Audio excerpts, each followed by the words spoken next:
A paz do Senhor para todos. Estamos iniciando mais uma querida escola bíblica dominical. Deus tem nos abençoado nesse trimestre, já estamos na lição de número 10 e mais uma vez nós vamos voltar à terceira carta de João para aprender dali das riquezas que João escreveu ali para nos ensinar. Uma epístola de 15 versículos, mas com uma riqueza de ensinamentos muito grandes.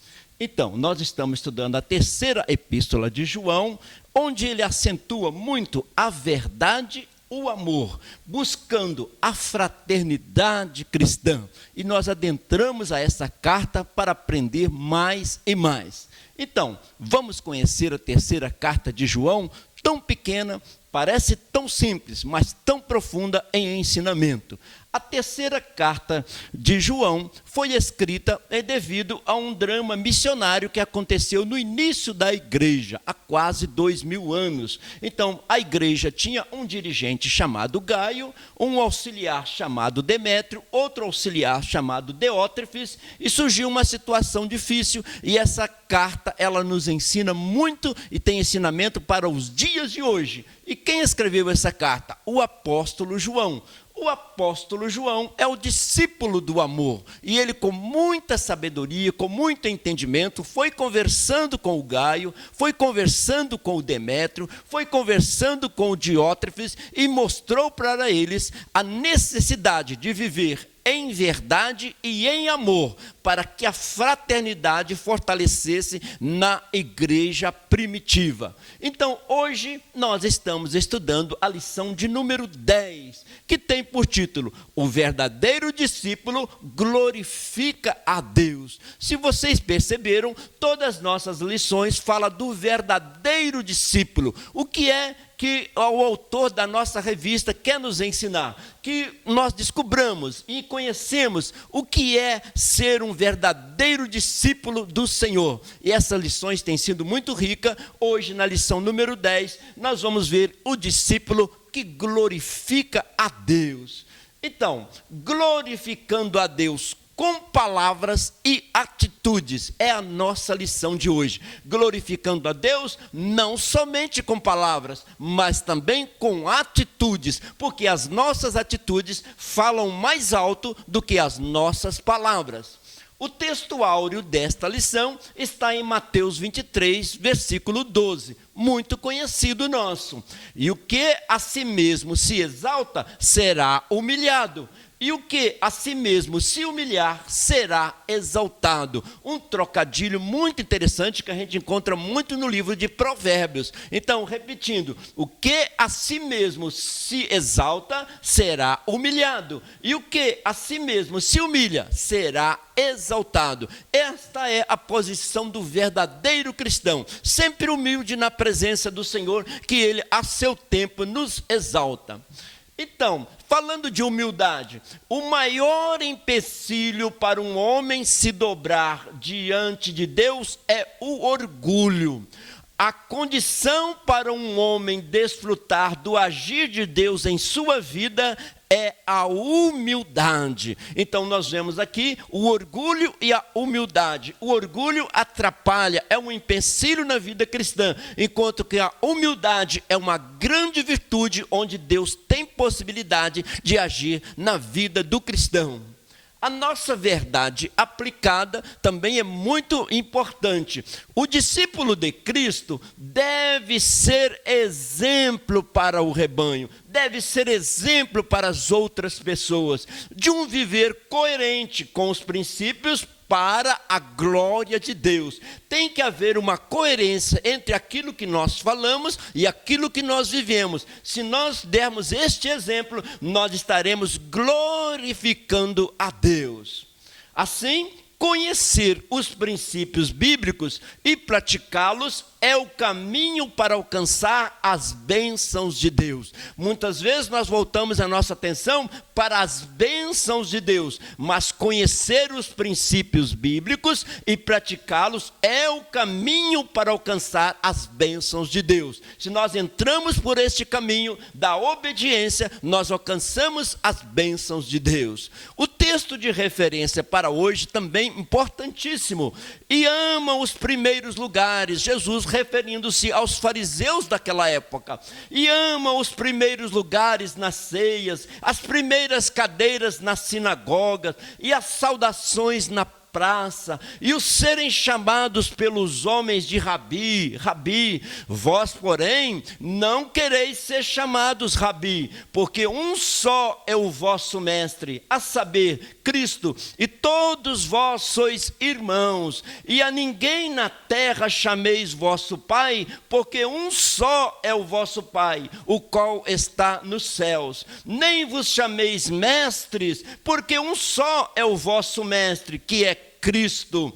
Porém, o maior dentre vós será vosso servo, e o que a si mesmo se exaltar será humilhado, e o que a si mesmo se humilhar será exaltado. Um texto muito claro, muito rico, Jesus Cristo observando a atitude dos fariseus com a diferença que é os valores do reino de Deus, a humildade para que Deus possa operar e nos abençoar. Os fariseus buscavam os primeiros lugares, aparecer, estar sempre à frente, mas a atitude deles não revelava isso. Então, ele disse, tem uma festa, não procura sentar no primeiro lugar. Veja que o primeiro lugar está vazio. Você espera ser convidado para estar sentado no primeiro lugar. Mas os fariseus daquela época, eles gostavam dos primeiros lugares. Mas numa mesa, ou numa igreja, ou numa conferência, nós aguardamos ser convidados para estar assentado nos primeiros lugares, se assim for o objetivo. Achei esta mesa muito sugestiva. Introdução. Ser todo-poderoso é a natureza de Deus. Quem é todo-poderoso mesmo é Deus, e a sua natureza é chamada de onipotência, aquele que pode tudo. E nós vamos ver isso durante esta lição. Ao homem resta conhecê-la e se submeter a ela, reconhecer que Deus é o Todo-Poderoso e obedecer essa grande e total autoridade de Deus. Não é errado um discipulador ter poder, desde que ele venha de Deus e sirva para a sua glória e seu propósito. Deus nos dá autoridade espiritual, mas essa autoridade espiritual deve ser usada para a glória de Deus e para abençoar os nossos irmãos, diferente, conforme já estudamos anteriormente, de um autoritarismo. Aqui se fala de uma autoridade que Jesus nos dá para realizar a obra de Deus. O poder pertence a Deus. Todo cristão deve todo dia meditar e refletir nisso. O poder pertence a Deus. Ele nos outorga autoridade para realizar a obra dele e também para abençoar o povo dele e também para glorificar o nome dele. Assim, o tópico nosso fala de Deus, a onipotência de Deus. Agora vamos estudar como que Deus é onipotente, todo poder está na mão dele. Vamos estudar um pouquinho a origem desta palavra. O termo onipotente vem do latim, de omni, que significa todo, completo, mais potens, que é aquele que pode, ou seja, aquele que pode tudo, quem pode tem todo o poder. O nome de Deus em hebraico é El Shaddai, que também significa todo-poderoso, que significa todo-poderoso. Foi assim que Deus se apresentou a Abraão. Quando Deus apareceu para Abraão lá no livro de Gênesis, lá no começo da história da humanidade, Deus já disse para Abraão que o nome dele é Todo-Poderoso. E Abraão e toda a geração posterior entendeu que Deus é o Todo-Poderoso e somente Ele é o Todo-Poderoso. Olha o que está escrito em Gênesis 17. Sendo, pois, Abraão da idade de 99 anos, apareceu o Senhor a Abraão e disse-lhe: Eu sou Deus Todo-Poderoso, anda na minha presença e sê perfeito. Abraão já tinha 99 anos e Deus estava dizendo: eu que sou Todo-Poderoso. Você, Abraão, anda na minha presença, aprenda mais e mais comigo, porque Deus é o Todo-Poderoso. Uma coisa disse Deus, e duas vezes a ouvi, que o poder pertence a Deus. O salmista disse isso. Uma coisa disse Deus, e duas vezes a ouvi, que o poder pertence a Deus. É importante para nós cristãos sempre estar lembrando que o poder pertence a Deus. Conhecer esse atributo, a onipotência de Deus, é fundamental para que o ser humano se coloque na dependência de Deus, de Deus que tudo pode. Se nós relembrarmos todo momento que Deus é todo poderoso, nós colocamos nas nossas vidas e todos os nossos projetos e nossos sonhos na mão deste Deus todo poderoso e descansamos nas mãos dele, na providência dele, dentro do tempo de Deus. Olha o que Jó escreveu, e olha que Jó passou por uma experiência muito difícil, e Jó, já no final da sua carreira, ele vai dizer a experiência que ele passou. Ele disse: bem sei eu que tudo podes, e nenhum dos seus pensamentos pode ser impedido. Bem sei eu que tudo podes, e nenhum dos seus pensamentos pode ser impedido. Isso, quem está falando é Jó, que passou por uma experiência de estar uma vida abundante, de repente na necessidade, e Deus retribuiu todo o que ele tinha. Então ele entendeu que Deus tudo pode, e é bom que nós coloquemos isso sempre em nossos pensamentos também. Só Deus pode tudo, só tudo pode Deus. Nós podemos um pouco, e esse pouco foi Deus quem nos deu. Então, só Deus que pode tudo, só Ele é o Todo-Poderoso, só tudo que Deus pode. Nós podemos um pouco, e esse pouco que nós podemos, foi Deus que nos deu. Essa autoridade para trabalhar no reino de Deus, além dela ser pouca, ela é dada por Deus para nós exercermos o ministério. Mas o Todo-Poderoso é o Senhor que merece toda a glória. Isto é a lição de hoje. O discípulo verdadeiro vive para glorificar a Deus. Engana-se quem pensa que conhece a Deus, mas se acha poderoso. Como que uma pessoa que já conhece a Deus se vai achar poderoso perante Deus? Perante Deus, nós somos filhos e dependentes desse Deus Todo-Poderoso. Olha o que está escrito em João, Jesus dizendo: porque sem mim nada podereis fazer. Isso Jesus conversando com seus discípulos e pregando, ele disse: olha, vocês não vão poder fazer nada sem mim. Nós somos dependentes de Deus Todo-Poderoso. E Jesus é todo-poderoso. E nós dependemos dele. Quando nós colocamos na dependência dele, ele nos abençoa ricamente. Olha o que está escrito em Mateus 19. E Jesus, olhando para eles, disse-lhe: aos homens isso é impossível, mas para Deus tudo é possível. Para Deus tudo é possível. Jesus destacou o poder de Deus em contraste com o poder humano. Para nós é impossível, mas para Deus tudo é possível. Olha que interessante, Deus é a inteligência suprema, Deus é a inteligência suprema, causa primária de todas as coisas. Deus é a inteligência suprema, causa primária de todas as coisas. Ele é o Todo-Poderoso, e nós devemos nos submeter, humilhar e servir a um Deus, e tudo que fizermos para a honra e para a glória dele. 1.1 designa destinos. Ele é todo poderoso, então é ele que designa os destinos. Os homens não são capazes de designar o destino das pessoas. Quem somos nós para designar o destino? Quem somos nós para sabermos o que vai acontecer amanhã? Só Deus tem esse poder. Por isso devemos viver debaixo da proteção de Deus. Provérbios 21:1 diz assim: como ribeiros de águas, assim é o coração do rei na mão do Senhor, aí tudo quanto quer o inclina. O próprio rei falando, o próprio rei Salomão falando que até o rei se inclina perante Deus, porque ele é todo poderoso.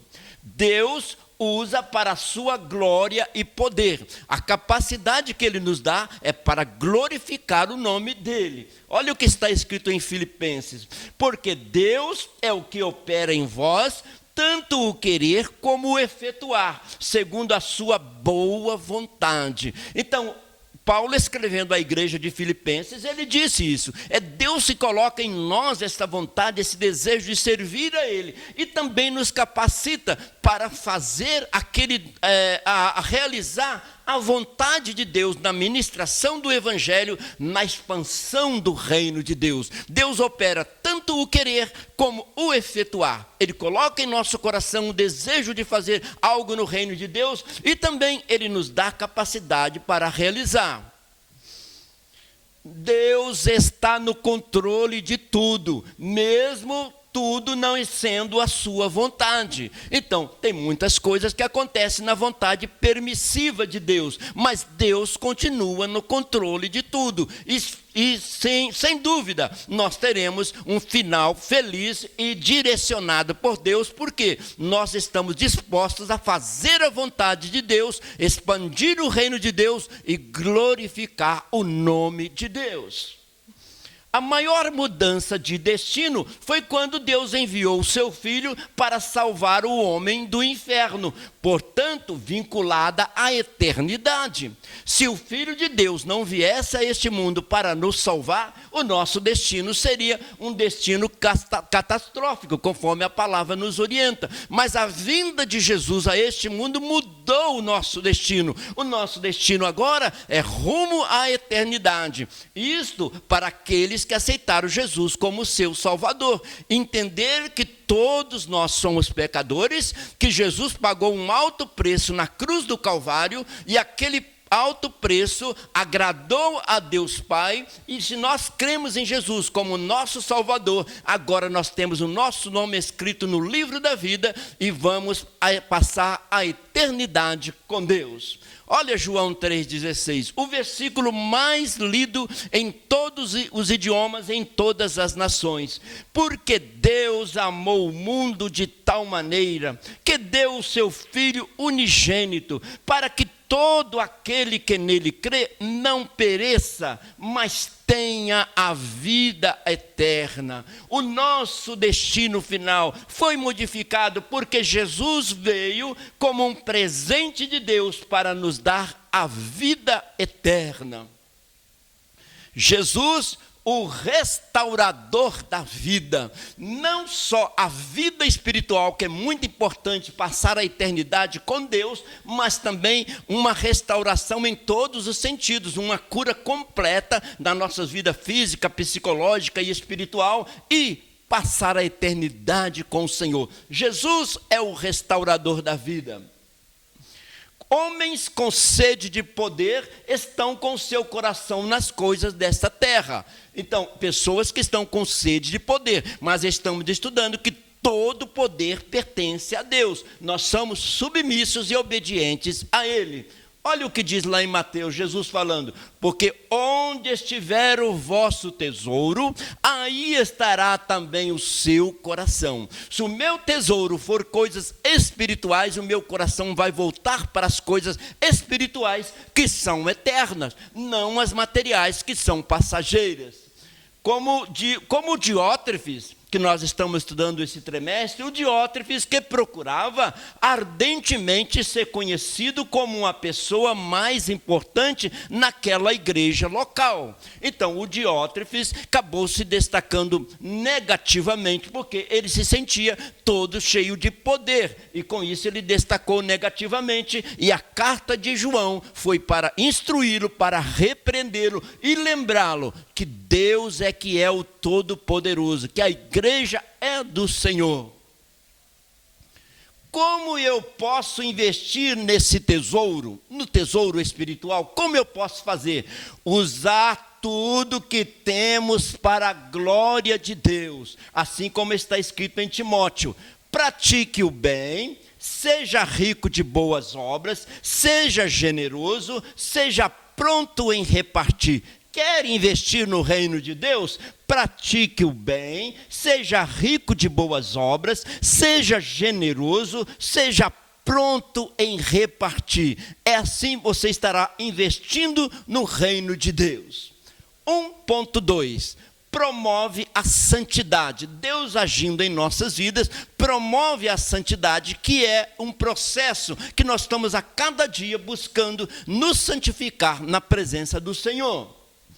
A santidade é um atributo comunicável de Deus. Quer dizer, Deus é santo, santo, santo, mas Ele pode também nos tornar santos se nós buscarmos essa santidade. Por isso é um dom comunicável. O atributo comunicável é aquele que Deus compartilha com o homem: amor, bondade, santidade entre os irmãos. Parte deles estão elencados por Paulo como frutos do Espírito. Paulo, escrevendo aos Gálatas, ele colocou essa santidade, a santidade de Deus, que é compartilhada com o ser humano, junto com os frutos do Espírito. E veja que aqui não é um dom do Espírito, é um fruto do Espírito, que nós plantamos e regramos e cuidamos e zelamos para que gere este fruto. Aí ele diz assim: mas o fruto do Espírito é amor, gozo, paz, longanimidade, benignidade, bondade, fé, mansidão, temperança. Então, aqui os frutos do Espírito, elencados por Paulo, é o dom comunicável de Deus. Deus pode nos transformar em pessoas santas, que têm algo de Deus dentro de nós. Procura a santidade e verás a Deus. Se Deus é santo, se eu procuro a santidade, eu tenho um encontro com Deus. Procura a santidade e verás a Deus. A santidade, ou seja, a separação do pecado, é exigida por Deus. Deus diz: sede santo, porque eu sou santo. Então é uma exigência de Deus que nós separemos do mundo, das coisas mundanas, para dedicar a nossa vida a Ele. Mesmo no nosso cotidiano, nós vivemos, trabalhamos, nos movemos de um lugar para outro, mas podemos ter uma vida santa, uma vida verdadeira, fundada na verdade e no amor. Levíticos 11 está escrito assim: porque eu sou o Senhor vosso Deus, portanto vós vos santificareis e sereis santos, porque eu sou santo, e não contaminareis a vossa alma por nenhum réptil que se arrasta sobre a terra. Aqui no livro de Levítico, Deus está dizendo: não terá outros deuses, adore a Deus o Todo-Poderoso. Isso também faz parte da santidade, uma separação totalmente para Deus. Santificação é o preço que Deus exige para o nosso crescimento. Nós aceitamos Jesus, começamos a nossa caminhada depois de nascer de novo, e a santificação é o processo para o nosso crescimento espiritual. Quanto mais nos santificarmos, mais nós vamos crescer espiritualmente. Não se deve confundir santidade com religiosidade. Religiosidade seria uma prática de uma religião. Santidade é o zelo para separar das coisas mundanas e aproximar do Senhor. Sendo essa um esforço meramente humano e vão para alcançar o sagrado. Ele está dizendo: só a religiosidade vazia não vai adiantar. É preciso buscar a santidade. Por meio do sangue de Jesus, todos são santificados. Jesus tem este poder de nos santificar, porque Ele derramou o sangue para nos purificar. E se cremos em Jesus e obedecemos a Jesus, nós alcançamos a santificação. É um processo contínuo até o encontro com o Senhor. 1 Coríntios, Paulo escreveu assim: e é que alguns têm sido, mas haveis sido lavados, mas haveis sido santificados, mas haveis sido justificados em nome do Senhor Jesus e pelo Espírito do nosso Deus. Alguém poderia dizer: mas não há nenhum justo sequer. Mas há pessoas justificadas pelo sangue de Jesus, pelo sacrifício de Jesus. Nós alcançamos a justificação na presença do Senhor. Somos justificados, santificados por Jesus. religiosidade não é atestado de santidade. Religiosidade não é atestado de santidade. Santidade é um processo dia a dia convivendo com Deus, procurando estar próximo de um Deus que é todo-poderoso e é santo. Todos devem se manter em santidade, a não ser dominados pelo pecado. Isso é um convite, é uma ordem de Deus que nós devemos manter separados do pecado e do mundo. É um dever de todos nós. Em 1 João, João escreveu assim: se dissermos que não temos pecado, enganamo-nos a nós mesmos. E não há verdade em nós. Se confessarmos os nossos pecados, Ele é fiel e justo para nos perdoar os pecados e nos purificar de toda injustiça. Então, se dissermos que não temos pecado, estamos enganando. Agora ele diz, se confessarmos o pecado, Ele é fiel e justo para perdoar os pecados e nos aproximar mais e mais de Deus. Santidade é qualidade daquele que é santo, separado para Deus. Santificação é um ato contínuo de santificar. Continuamente estamos buscando a santidade, continuamente. Santo, sagrado, separado, consagrado, que vive de acordo com a lei divina, ouvindo a palavra, orando, ouvindo hinos espirituais, nós vamos nos aproximando do Senhor e buscando cada dia mais ser consagrados ao Senhor. Por ser santo, Deus é a fonte da santidade. Pensamento lindo, Deus, por ser santo, Ele é a fonte da santidade. Onde é que nós vamos encontrar a santidade? No Senhor, que é a fonte da santidade. Isaías, sendo um profeta do Senhor, só caiu em si sob esse caráter de Deus quando teve a visão do trono de Deus, onde os serafins clamavam, santo, santo, santo. O profeta Isaías viveu até o capítulo 5 da sua profecia, tendo uma visão de Deus, mas o dia que ele foi ao templo e viu os serafins clamando, santo, santo, santo ao Senhor, ele viu a santidade de Deus. Aí ele caiu em si e pediu que Deus o santificasse mais ainda. Olha o que está escrito em Isaías 6:3. Santo, santo é o Senhor. Isaías reconheceu que era um homem impuro e precisava ser tocado pela santidade divina. Interessante que ele já era profeta, mas ele percebeu que Deus é muito santo, que ele mesmo, o profeta, precisava santificar-se mais ainda. Então, e quanto a nós? Quanto nós precisamos de nos santificar na presença de Deus? E Deus o tocou nos lábios. Quando ele reconheceu que ele precisava ser mais puro, Deus o tocou nos lábios. Olha o que está escrito em Isaías 6:7.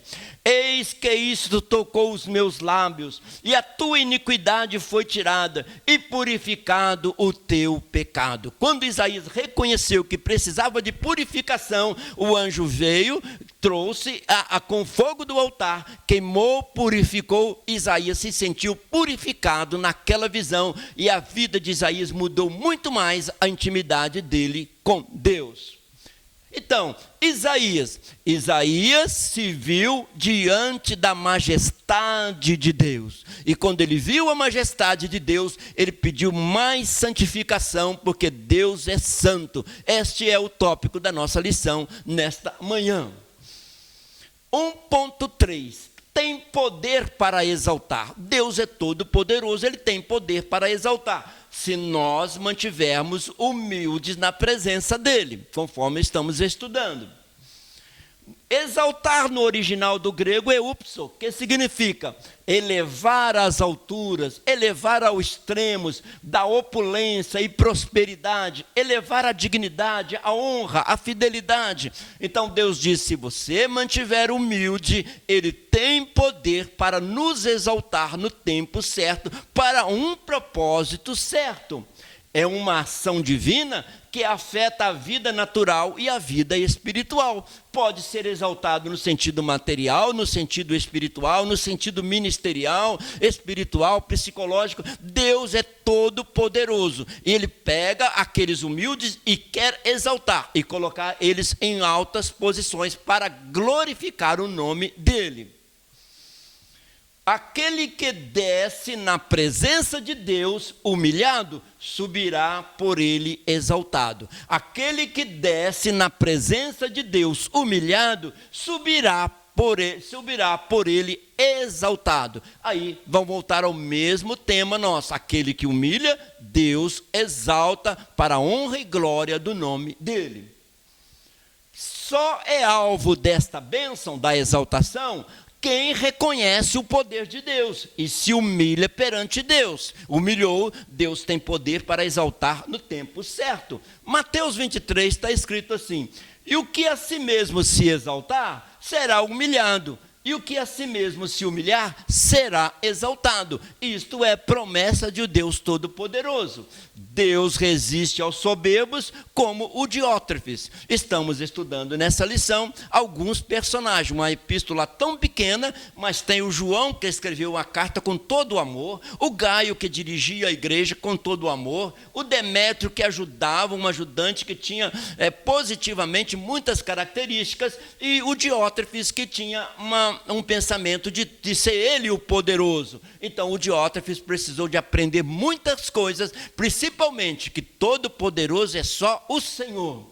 Olha que Pedro escreveu na sua carta. E Pedro foi um apóstolo que aprendeu muito com o Senhor.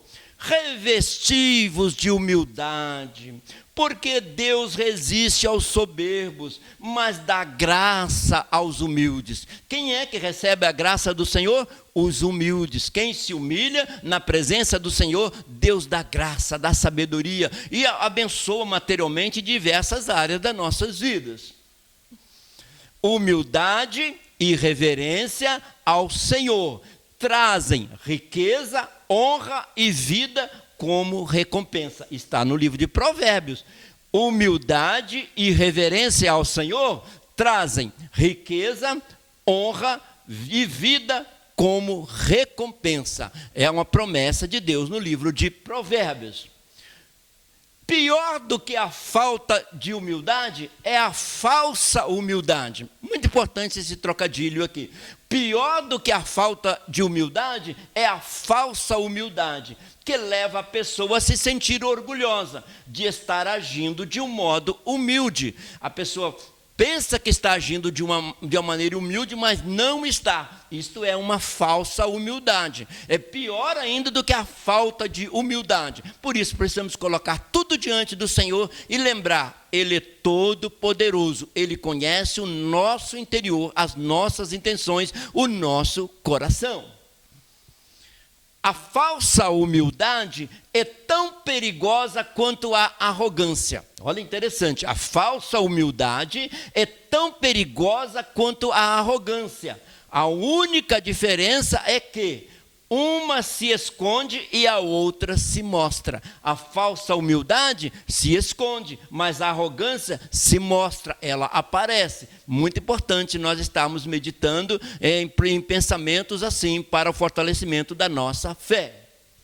Agora passamos para o tópico 2, o verdadeiro poder. E que é esse poder que estamos falando muito sobre ele. Agora, o verdadeiro poder. Vamos meditar um pouquinho no verdadeiro poder.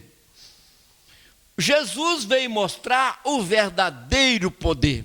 Quantas pessoas se achavam poderosas na época de que Jesus veio ao mundo? Mas ele mostrou o verdadeiro poder. Ele andou sobre as águas, ele multiplicou pães e peixes, ele ressuscitou mortos, ele abriu olhos de cegos, ele curou muitas enfermidades, ele fez maravilhas, ele acalmou o mar, acalmou tempestade, fez maravilhas que ninguém fez. Ele mostrou o verdadeiro poder. É o poder que vem de Deus para realizar boas obras nesta terra.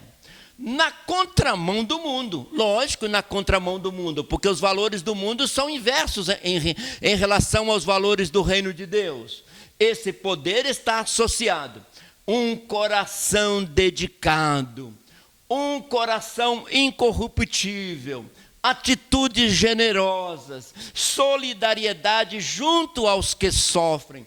Quer saber qual é o verdadeiro poder? O poder de ter um coração dedicado, um coração incorruptível, um coração que tenha atitudes generosas, solidariedade junto aos que sofrem. Este é o verdadeiro poder que vem do céu para realizarmos a obra de Deus. A obediência à palavra de Deus é o verdadeiro poder. Resumindo, quem obedece à palavra de Deus está adquirindo o verdadeiro poder. Não é o poder outorgado humanamente, mas o poder outorgado por Deus, aquele que obedece à palavra de Deus. A obediência à palavra de Deus é o verdadeiro poder. Paulo resumiu o verdadeiro poder de um discípulo na pessoa de Jesus. Sem dúvida, Jesus, mesmo agindo de uma maneira humilde, nunca deixou de ter poder, com tanto poder fazendo maravilhas inigualáveis nesta terra. Que sendo Deus, se esvaziou a si mesmo, tomando a forma de servo. De repente, Jesus é todo poderoso, mas agiu como um servo e não deixou de ser todo poderoso, porque Jesus tinha e tem o verdadeiro poder, aquele poder que veio do céu para fazermos boas obras para o Senhor. Olha Paulo escrevendo aos Filipenses o que ele disse: mas aniquilou-se a si mesmo, tomando a forma de servo, fazendo semelhante aos homens. Agora nós encontramos Jesus, o Todo-Poderoso, a segunda pessoa da Trindade, agindo como nós aqui neste mundo, vivendo uma vida semelhante à nossa. Para quê? Para depois morrer na cruz do Calvário e nos salvar, nos dar a vida eterna. Jesus mostrou o verdadeiro poder, sendo humano, mas também Deus na sua vida, agindo e fazendo milagres incontáveis, imensuráveis. Por cumprir sua missão, Deus o exaltou soberanamente. Como Jesus foi humilde e poderoso ao mesmo tempo, Deus o exaltou soberanamente e deu um nome que está acima de todo o nome. Olha Filipenses 2:9. Pelo que também Deus o exaltou soberanamente e lhe deu um nome que é sobre todo o nome. Hoje aqui, depois de mais de 2000 anos, nós estamos exaltando o nome de Deus, o nome de Jesus, porque Ele merece toda a glória, todo o louvor, toda a adoração. Ele realizou a obra enviada por Pai. E agora, Ele nos envia a fazer a obra no nome e na autoridade que vem de Deus. Jesus Cristo, nome sobre todo o nome. Jesus Cristo, nome sobre todo nome. Devemos glorificá-lo continuamente, porque Ele foi poderoso e humilde ao mesmo tempo, nos dando um grande ensinamento. 2.1. Revela a inteireza de coração. Em Jesus, nós aprendemos sobre a inteireza de coração, um coração voltado para as coisas celestiais. O coração do discipulador deve estar inteiramente voltado para o seu chamado, que é cuidar do rebanho de Deus. Se Deus nos dá uma posição na igreja para orientar outras pessoas, para liderar um departamento, uma congregação, o nosso coração deve ser voltado em cuidar do rebanho, assim como Jesus cuidava do rebanho, dos mais humildes, de todos aqueles necessitados. Ele ia ao encontro da necessidade das pessoas e abençoava as pessoas. E as pessoas vinham a Jesus com seus problemas e Jesus as recebia e abençoava as pessoas.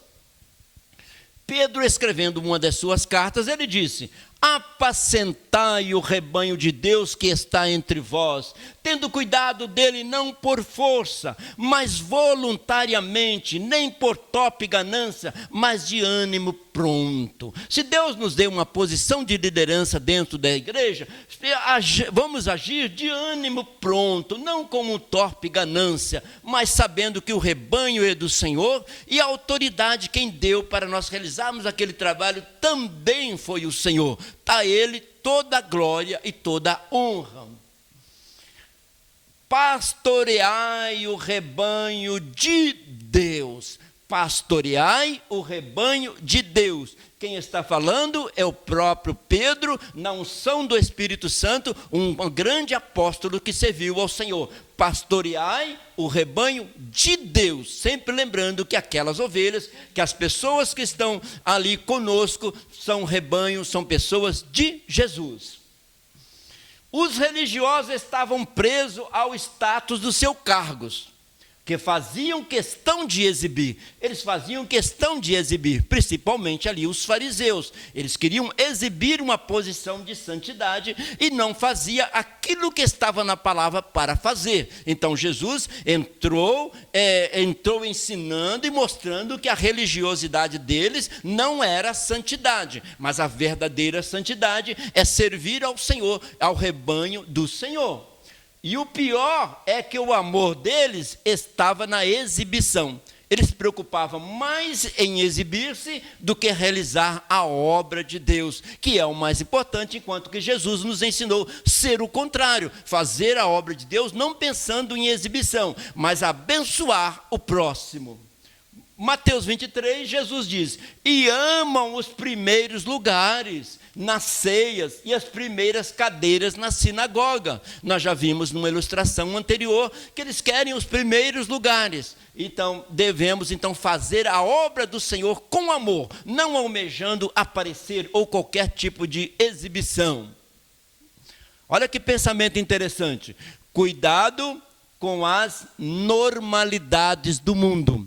Cuidado com as normalidades do mundo. Não é tão normal assim. Cuidado para nós nos conformarmos com as normalidades do mundo. Ser santo é ser diferente do mundo, sem mancha, buscando a presença do Senhor dia após dia. Cuidado com as normalidades do mundo. Sirvamos ao Senhor em conformidade com a sua palavra.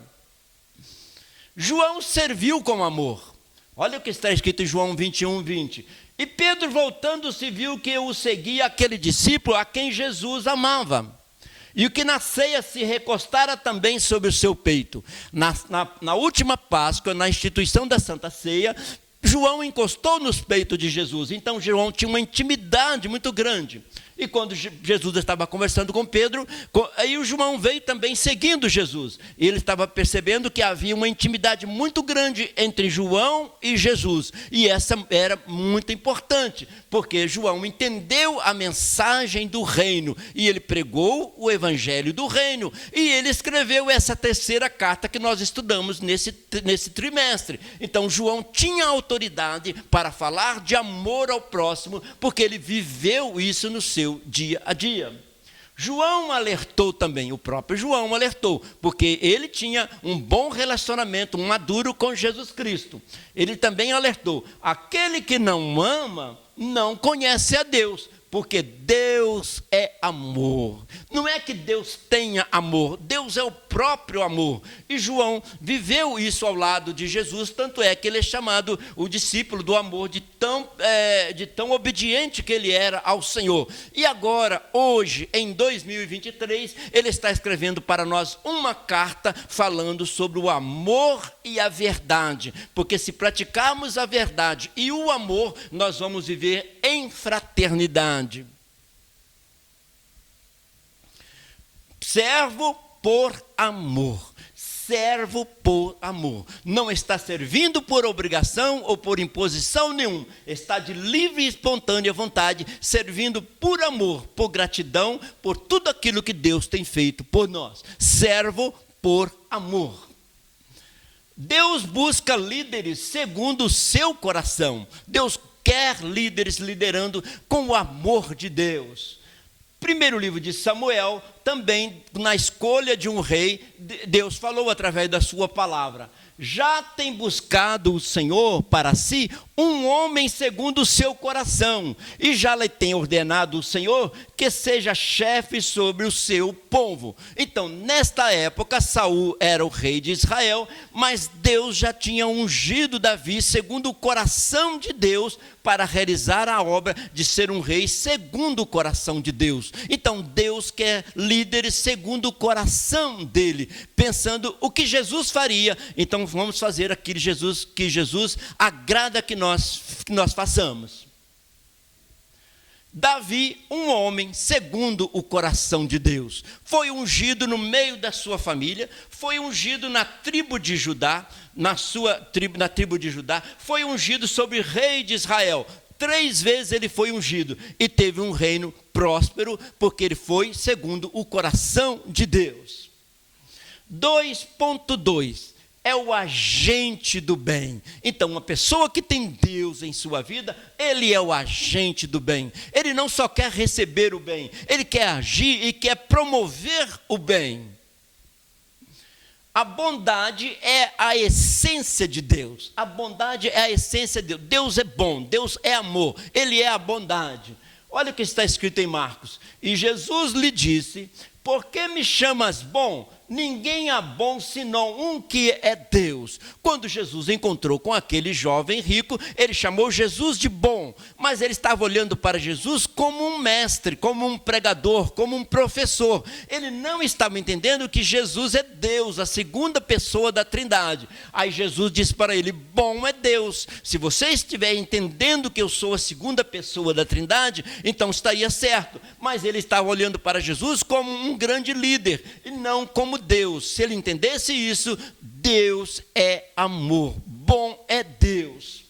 Que Jesus encarnou. Então, Jesus encarnou o amor de Deus e viveu o amor de Deus aqui na terra. Olha o que está escrito em João. No princípio, antes de criar qualquer coisa, lá na eternidade passada, no princípio era o Verbo estava com Deus, e o Verbo era Deus. O Verbo se fez carne e habitou entre nós, e vimos a sua glória, como a glória do unigênito do Pai, cheio de graça e de verdade. Deus se encarnou na pessoa de Jesus e todos viram-a cheio de graça e cheio de verdade. Jesus demonstrou grande amor aqui convivendo conosco. A bondade de Deus em nos atender. Então, Deus é bom, mas Ele não guarda essa bondade para Ele. Ele quer nos atender com esta bondade, está sempre disposto a nos atender. Os religiosos foram repreendidos por Jesus por desejarem ter os primeiros lugares na sinagoga. Eles queriam apenas aparecer, se exibir. E Jesus mostrou que os valores do reino são outros. Olha o que está escrito em Mateus. E ama os primeiros lugares nas ceias, as primeiras cadeiras nas sinagogas, valorizando o status social do cargo que ocupavam, em vez do real compromisso que era serem servos. Eles se sentiam santos, mas queriam apenas se exibir e não praticando aquilo que Jesus praticou. Veja a diferença. E Jesus praticou obras maravilhosas sem perder a sua posição, o seu poder, a sua autoridade de Deus, mas agiu servindo como servos. Olha o que está escrito em João: eu sou o bom pastor. O bom pastor cuida das ovelhas, mas o bom pastor dá a vida pelas ovelhas. Além de cuidar das ovelhas, no final do ministério ele deu a vida para salvar as ovelhas. Então, um Deus santo e poderoso que agiu, entregou a sua vida para que nós fôssemos salvos. Então, naquela época, Jesus lidou muito com os fariseus. Os fariseus se achavam muito santos, mas com exibições. E ele mostrou que os valores do reino eram totalmente diferentes. E será que hoje ainda tem pessoas que pensam assim? E os fariseus modernos? E os fariseus modernos, que se acham santos, mas não fazem a vontade de Deus? Essa escola bíblica dominical tem nos chamado a atenção a praticar os exemplos de Jesus em palavra e em atitudes. A liderança de Cristo era constituída em fazer o bem. Jesus só pensava e queria fazer o bem. Olha o que está escrito em Atos. Crede nas obras para que conheçais e acreditais que o Pai está em mim e eu nele. Se vocês observarem, as obras que eu faço são só obras de bem. Então vocês precisam de acreditar que eu estou com o Pai e o Pai está em mim. Assim, fazendo a bondade, praticando a bondade. Esse deve ser o alvo dos seus discípulos. Se Jesus praticou assim a bondade, nós também devemos praticar a bondade. Empatia é uma característica indispensável a um discípulo de Cristo. Jesus tinha uma empatia, lidava com as pessoas chegavam até ele, pessoas de várias classes, de vários países, iam em torno de Jesus para ouvi-lo. Jesus tinha uma presença que atraía as pessoas, e ele agora nos convida que nós também temos essa empatia ao lidar com as pessoas, para que as pessoas sintam em nós a segurança de que nós vivemos em direção e na vontade de Deus. Faltam pessoas para fazer o bem e sobram pessoas para fazer o mal.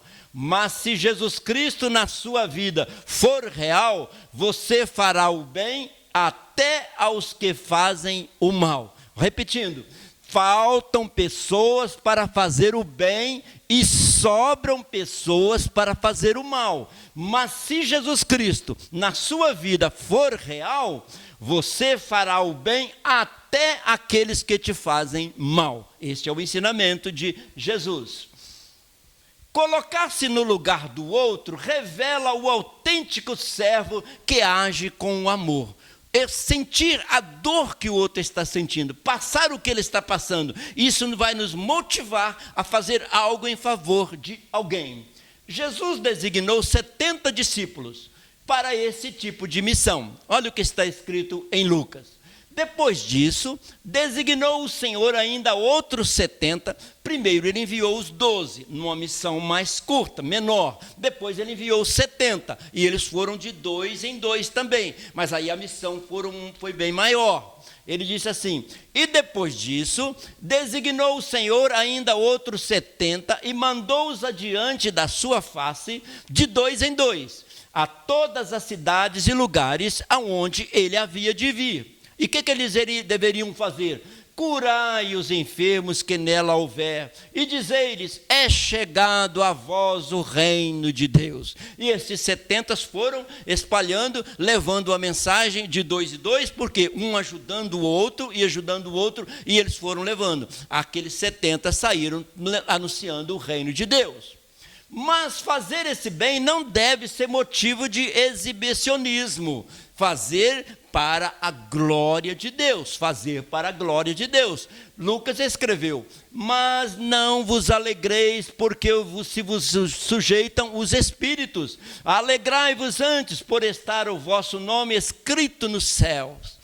Aqueles 70 saíram de 2 em 2, expulsando os espíritos, curando os enfermos, e voltaram numa alegria tremenda. Jesus alegrou-se também com aquilo, mas disse, olha, alegrai-vos muito mais, pelo vosso nome está escrito no livro da vida. Então, ter o nome escrito no livro da vida é algo importantíssimo. E quando é que o nosso nome passa a ser escrito no livro da vida? No dia que nós aceitamos Jesus como nosso Salvador e começamos a segui-lo, e nós temos o nosso nome escrito no livro da vida. Reconheça que a alegria da sua salvação é superior a qualquer milagre. A alegria da sua salvação é superior a qualquer milagre. Jesus curou 10 leprosos e 9 não voltaram para agradecer e se converteram ao Senhor. Um só voltou. Jesus disse, a tua fé te salvou. Ele foi curado tanto da doença e como a sua alma foi purificada, e o nome dele foi escrito no livro da vida. Enquanto 9 receberam a cura e não voltaram para Jesus. Jesus quer que nós reconheçamos que a alegria da nossa salvação é superior a qualquer milagre. A salvação é superior a qualquer milagre. 2.3. é solidário. Então, o discipulador, o servo de Deus, ele é solidário. Ele pensa no lado da outra pessoa que está necessitando. O termo solidário vem do latim solidus, que significa sólido, firme, inteiro. Está relacionado a salvo, ter uma boa saúde. Uma pessoa que é solidário, ele mostra boa saúde. Pensa na posição do outro, se coloca na posição do outro. O Gaio, da terceira carta, é um líder solidário. Recebia as pessoas, abençoava as pessoas. Foi reconhecido por João pela boa saúde da sua alma. Então, João escrevendo, ele logo reconheceu que o Gaio era uma pessoa saudável espiritualmente, psicologicamente, mentalmente. Ele era uma pessoa que fazia o bem. E uma pessoa que faz o bem é uma pessoa saudável em todas as áreas da sua vida. Olha o que João escreveu para ele: amado Gaio, desejo que te vai bem, e que todas as coisas, e que tenha saúde, assim como vai bem a tua alma. Eu desejo que você tenha saúde física, e a sua alma, o seu psique, o seu psicológico, seja também saudável. Assim você vai ajudar muitas outras pessoas. Gaio foi reconhecido por isso, por esse aspecto muito importante. Então, amar em forma de ação. O Gaio fazia isso. Amar em forma de ação. Isso é solidariedade. Amar em forma de ação. Não só amor, sem o verbo amar, mas amar em forma de ação. Isto é solidariedade. Gaio não media esforços para auxiliar aqueles que o procuravam. Ele sempre estava ajudando as pessoas. Olha o que João fez, o próprio João fez referência a ele. Amado Gaio, procedes fielmente em tudo o que fazes com os irmãos e para com os estranhos, os estrangeiros, os missionários. Você acaba ajudando muita gente da comunidade e da sociedade também. Ele foi muito reconhecido por isso. A visão da igreja primitiva era a visão da solidariedade. Gaio tinha esta visão. A igreja primitiva tinha uma visão de solidariedade. E o Gaio, naquela igreja que ele estava pastoreando, ele tinha essa visão. Olha o que está escrito em Atos 2. Como era a igreja primitiva? Todos os que criam estavam juntos e tinham tudo em comum. O que está faltando para o meu irmão, para o próximo? A igreja primitiva tinha esta visão. O amor dos primeiros cristãos na igreja. O amor dos primeiros cristãos na igreja. Era uma igreja que tinha solidariedade, pensando sempre no próximo. O verdadeiro discípulo é generoso, não age como os fariseus, que faziam para ser visto por todos. Não fazer as coisas só para as pessoas verem, mas para agradar a Deus e também em amor ao necessitado. Olha o que está escrito em Mateus. E fazem todas as obras a fim de serem vistos pelos homens, pois trazem largos filactérios, alargam as franjas das suas vestes, amam os primeiros lugares na ceia, as primeiras cadeias nas sinagogas e as saudações nas praças, e os serem chamados pelos homens de Rabi, Rabi. Na verdade, eles queriam se exibir e não estavam praticando aquilo que o Evangelho e que Jesus nos ensinou. Generosidade é um resultado de um coração que leva a Deus a sério e ama o próximo. Generosidade é o resultado de um coração que leva a Deus a sério e ama o próximo, porque Deus tem generosidade e quer que nós sejamos generosos.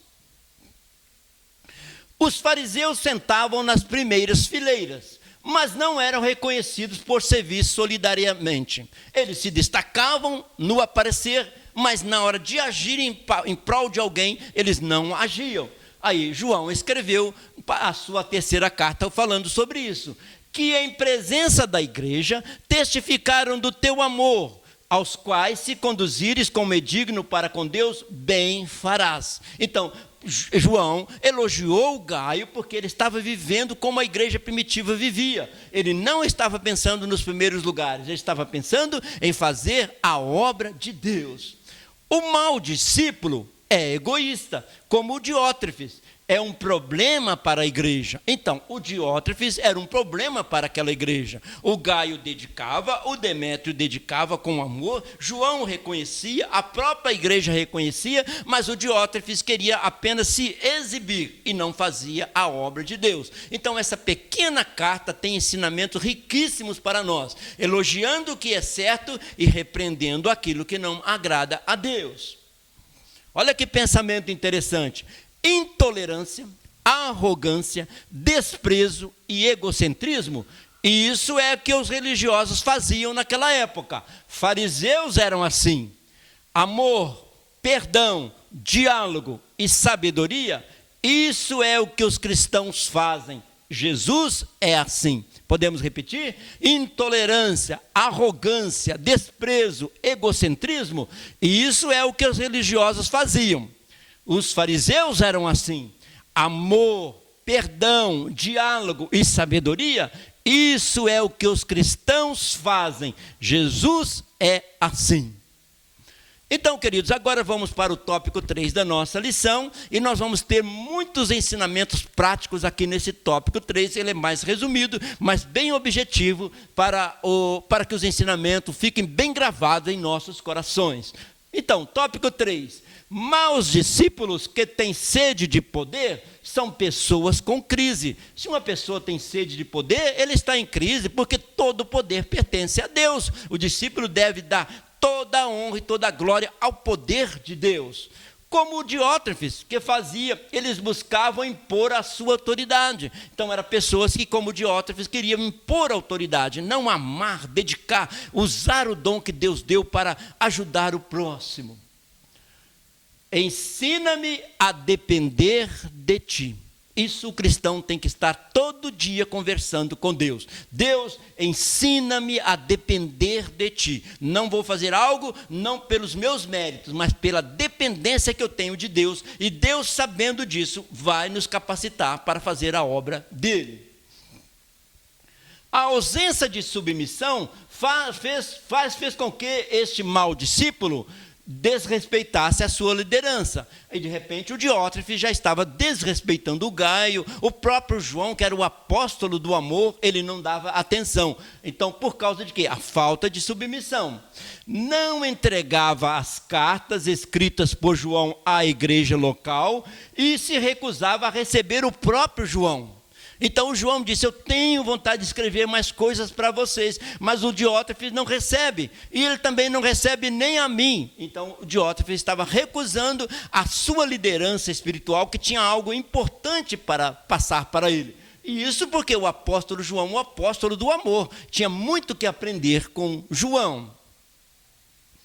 O verdadeiro discípulo é submisso à sua liderança. O verdadeiro discípulo é submisso à sua liderança. Está sempre prestando conta, ouvindo as orientações e fazendo a obra de Deus com os dons e a capacidade que Deus nos dá. 3.1. Desafia a autoridade. Então, o mau discípulo desafia a autoridade.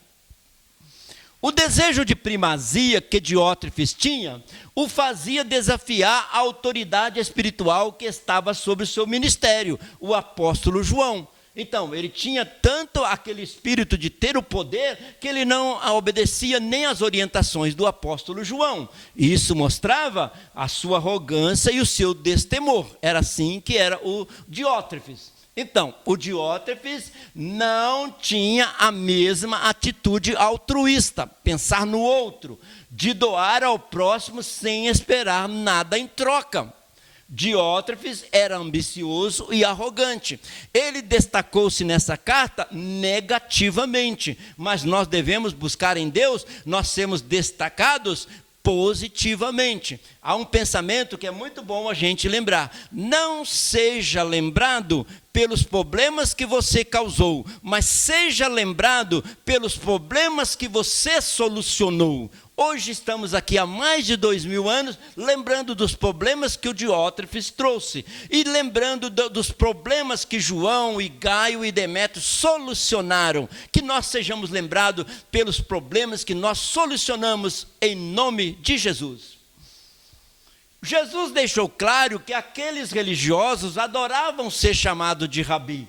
Esse termo designava poder para o ensino e para conduzir outros. Eles se sentiam líderes, mas de uma maneira muito autônoma, sem o poder de Deus. No coração daqueles religiosos, dos fariseus, havia sentimento de superioridade, mas Jesus destacou que maior teria que ser servo, o maior teria que ser servo, um ensino oposto ao que aqueles mestres entendiam, os valores totalmente diferentes. Quem quiser ser o maior, que seja servo. E com isso nós aprendemos uma lição muito bonita aqui. Olha bem, sintomas do complexo de superioridade. Sintomas de complexo de superioridade. Quando a pessoa tem complexo de superioridade. Irritação extrema quando confrontado. Quando ele é interrogado ou alguém quer chamar a atenção, ele já se sente irritado.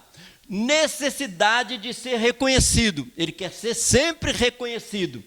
Perfeccionista ao extremo. Ser perfeito é uma coisa, perfeccionista ao extremo, então é outra.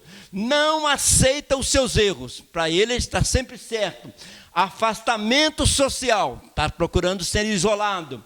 Distorção de valores e princípios. Necessidade de se vangloriar. Ele sempre tem esses desejos, esses pensamentos. E isto são os sintomas de quem tem o complexo de superioridade. Mas quem vive na presença do Senhor quer agradar ao Senhor e sempre humilde na presença do Senhor. Aqueles mesmos rabis desafiaram a autoridade de Jesus inúmeras vezes eles confrontaram com Jesus, mas Jesus tinha a resposta certa para eles. Olha o que está em Lucas. Eis que se levantou um certo doutor da lei, tentando-o e dizendo: mestre, que farei para herdar a vida eterna? Então ele fez uma pergunta aparentemente difícil, mas para Jesus não tem nada difícil. Como fez o próprio diabo, porém Deus é quem tem o poder sobre tudo. Isso, o diabo já tinha tentado Jesus lá no deserto, e Jesus é o todo-poderoso, ele tinha a resposta certa, e Jesus vai conversar com ele. Então disse-lhe Jesus: vai-te, Satanás, porque está escrito: ao Senhor teu Deus adorarás, e só a ele servirás. Isso, Jesus venceu o inimigo lá no deserto. Não ia responder uma pergunta tão simples para Jesus: o que eu devo fazer para herdar a vida eterna? Nós todos sabemos: aceitar Jesus como Salvador, humilhar-se e depender dele para ter o nome escrito no livro do céu. Então, Jesus Cristo continuamente foi confrontado pelos fariseus, e Jesus sempre tinha uma resposta para eles. Mostrava que a salvação vinha de humilhar-se na presença do Senhor e crer na palavra de Deus. 3.2, ignora a fonte da autoridade. Uma pessoa que ignora a fonte da autoridade. Nós devemos sempre reconhecer que toda autoridade vem de Deus. Olha o que está escrito em Romanos: porque não há autoridade que não venha de Deus, e as autoridades que há foram ordenadas por Deus. As pessoas que são líderes na igreja foram levantadas por Deus, e nós devemos obedecer, orar, interceder e auxiliar no que for possível. Deus observa o desempenho, se não der fruto, será cortada. Não é isso que Jesus sempre ensinou? A árvore que não dá fruto será cortada. Aquela que dá fruto, limpa para que ela produza mais fruto. Era assim na época de Jesus e da igreja primitiva, e vai continuar sendo assim. Olha o que está escrito em Lucas. E disse ao vinhateiro: eis que há 3 anos venho procurar fruto nesta figueira, e não acho, corta, porque ela ocupa ainda na terra inutilmente. Aí ele pediu que cuidasse daquela árvore para que ela viesse a produzir, desse um tempo para que ela viesse a produzir. Também Deus tem nos dado a oportunidade de sermos árvores frutíferas, e por isso Ele está sempre podando, cuidando, ensinando, tirando algo que não agrada, para que nós possamos produzir bons frutos no reino de Deus. O poder não vem de nós, mas a autoridade Jesus liberou sobre as nossas vidas. O poder não vem de nós, a autoridade é dada por Jesus para fazermos a obra. Quem exerce a autoridade eclesiástica sob suas próprias regras está em pecado e precisa se arrepender.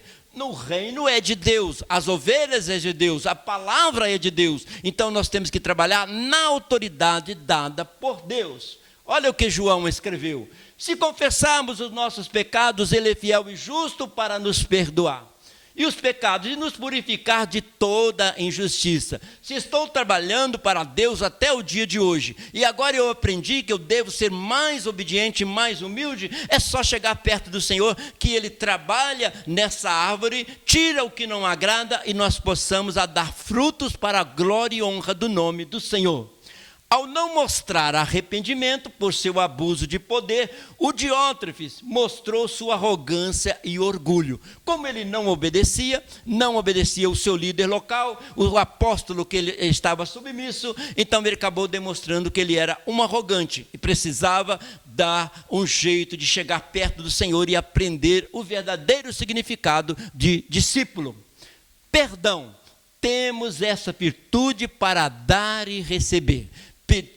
Podemos pedir perdão para Deus e o nosso ministério de agora em diante ser uma bênção nas mãos do Senhor. O discípulo de Cristo está sempre sob a autoridade de Deus, sempre sob a autoridade de Deus, e serve ao propósito de Deus. Ele não vai fazer um caminho que ele traça, mas o caminho traçado por Deus.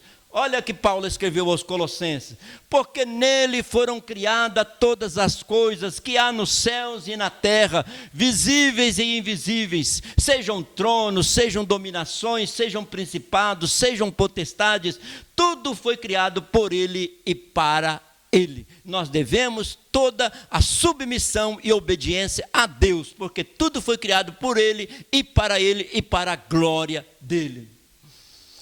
O alfabeto cristão é este aqui: obedecer. O alfabeto cristão é obedecer. Não mude isso. O alfabeto do cristão é obedecer.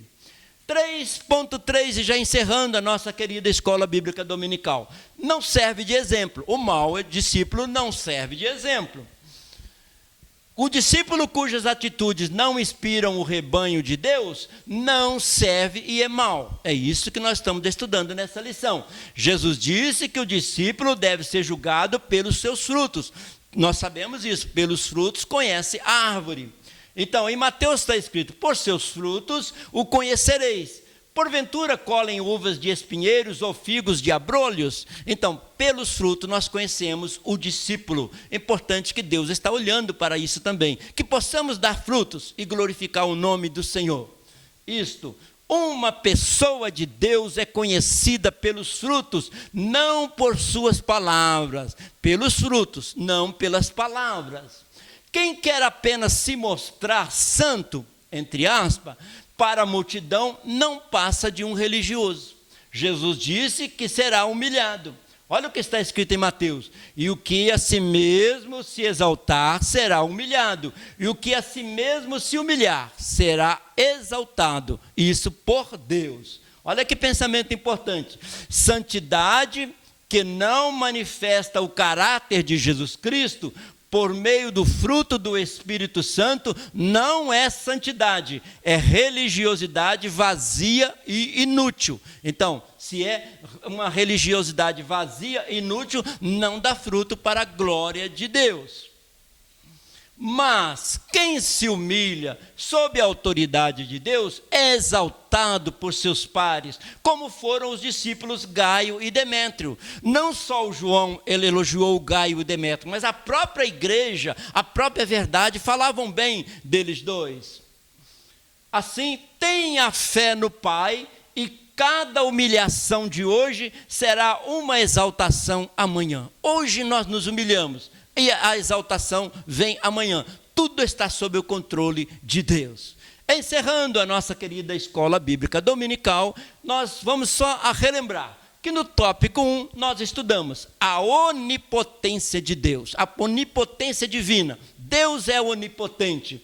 E o que nós aprendemos? A onipotência é um atributo de Deus que pertence somente a Deus. Aquele que tem sede de poder age religiosamente, ignora as verdades espirituais e não conhece o Deus que é todo-poderoso. Só Deus é todo-poderoso. No tópico 2, nós estudamos o verdadeiro poder. Afinal de contas, que é este verdadeiro poder?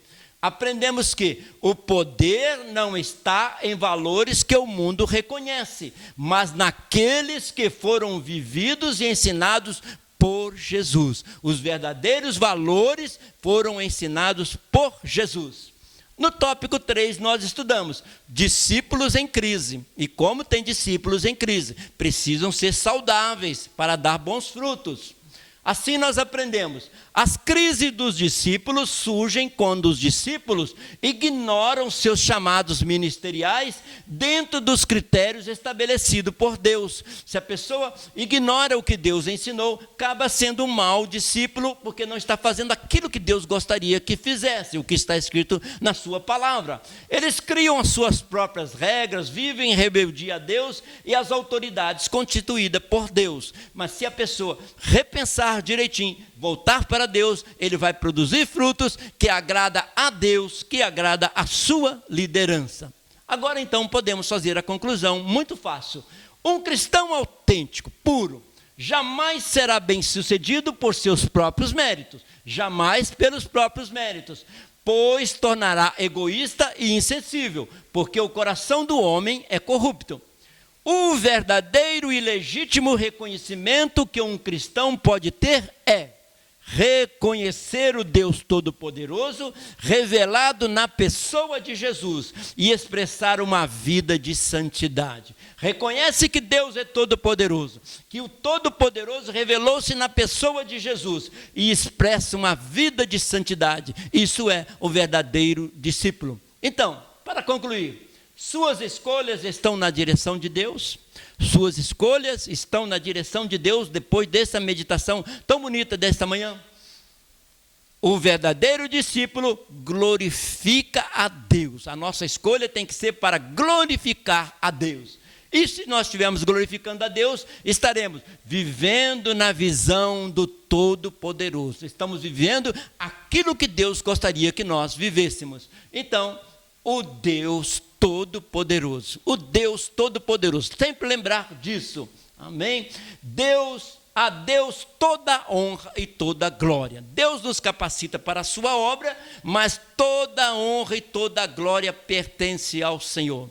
Que Deus abençoe a todos os participantes desta escola, que nós sejamos mais e mais abençoados, aprendendo com Jesus Cristo, e que o Senhor nos abençoe ricamente, em nome de Jesus.